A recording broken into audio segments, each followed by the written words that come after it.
Amr bin Jamuh radhiyallahu anhu adalah pemuka dari Bani Salimah, kisah keislamannya termasuk unik. Semua itu berasal dari keisengan dua pemuda Bani Salimah yang telah memeluk Islam, yang salah satunya adalah anaknya sendiri, yaitu Muaz bin Amr bin Jamuh dan Muaz bin Jabal. Keduanya memeluk Islam dan berbaiat kepada Nabi Shallallahu Alaihi Wasallam di Aqobah. Suatu malam, dua orang pemuda ini masuk ke rumah Amr dan mengambil berhala sembahannya. Berhala yang biasa dipanggil Manat itu dilemparkan ke lubang pembuangan kotoran dalam keadaan menungging, kepala menghunjam ke kotoran.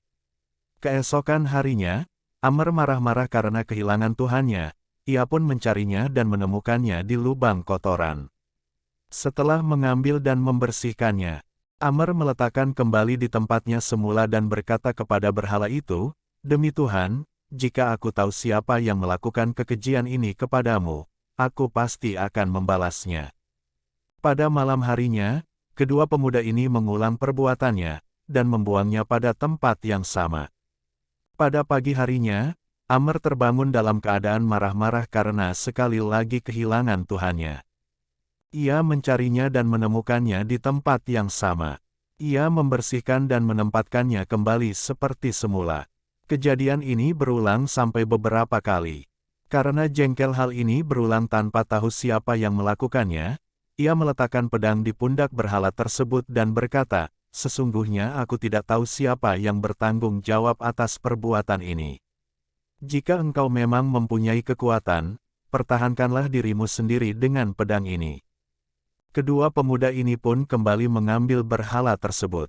Melihat ada pedang tergantung, keisengannya pun bertambah. Mereka menggantungkan pula bangkai anjing pada berhala itu, dan kali ini membuangnya pada lubang kotoran dari Bani Salimah yang digunakan oleh orang banyak. Sama seperti sebelumnya, berhala itu dalam keadaan menungging. Pagi harinya ketika Amr terbangun dan tidak menemukan berhalanya, ia mencari ke tempat biasa, tetapi ia tidak menemukannya di sana. Ketika ia melihat kerumunan orang di lubang kotoran yang lainnya, ia menghampirinya, dan ia mendapati Tuhannya terhunjam ke kotoran dengan pedang dan bangkai anjing di pundaknya. Ampun sadar, berhala yang selama ini disembahnya tidak mempunyai kekuatan apa-apa, bahkan untuk mempertahankan dirinya sendiri walaupun senjata tersedia. Beberapa orang Bani Salimah yang telah memeluk Islam menghampirinya dan menceritakan tentang agama Islam kepadanya, dan akhirnya ia memeluk Islam. Amr bin Jamuh radhiyallahu anhu adalah seorang sahabat yang kakinya pincang. Anak-anaknya selalu menyertai Nabi Shallallahu Alaihi Wasallam dalam perjuangan membela Islam. Dalam perang Uhud, ia ingin ikut serta seperti anaknya, tetapi kaum kerabatnya melarang. Keadaan kakinya dijadikan alasan agar ia tinggal saja di Madinah.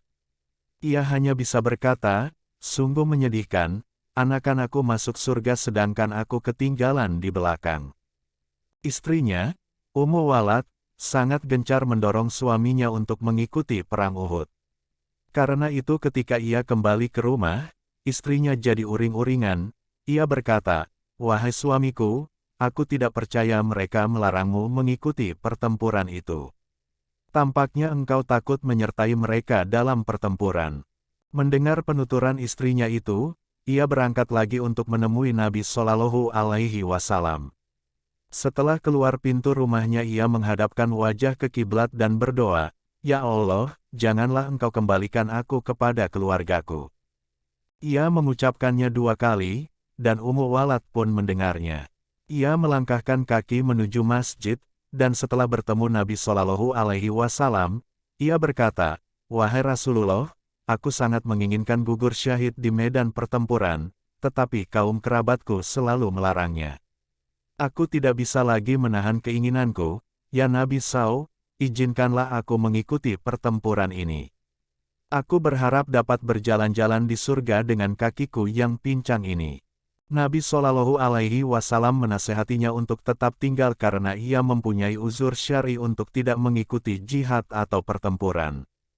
Tetapi Amr tetap memaksa, sehingga akhirnya Rasulullah Shallallahu Alaihi Wasallam mengizinkannya.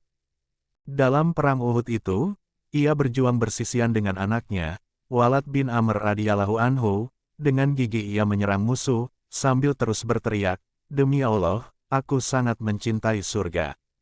Dua orang anak dan bapak ini akhirnya menemui syahidnya. Usai peperangan, istrinya, Ummu Walad yang juga mendatangi medan perang Uhud, menaikkan dua jenazah ini ke atas untanya, dan juga jenazah saudaranya, Abdullah, untuk dibawa ke Madinah. Tetapi untanya ini tak mau bergerak, walau dipukul dan dicambuk.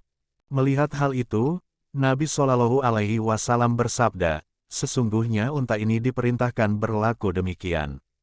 Apakah Amr mengatakan sesuatu ketika meninggalkan rumah? "Benar, ya Rasulullah," kata Ummu Walad, "sebelum meninggalkan rumah untuk menyertai pertempuran ini, ia menghadapkan wajah ke kiblat dan berdoa agar tidak dikembalikan kepada keluarganya." Mendengar penjelasan ini, akhirnya Rasulullah Shallallahu Alaihi Wasallam memakamkan 3 syuhada ini di Bukit Uhud. Atas perintah Nabi Shallallahu Alaihi Wasallam, Amr dimakamkan satu lobang dengan Abdullah bin Amr bin Haram Abu Jabir, karena keduanya saling mengasihi dan selalu bersama-sama dalam kehidupan dunia.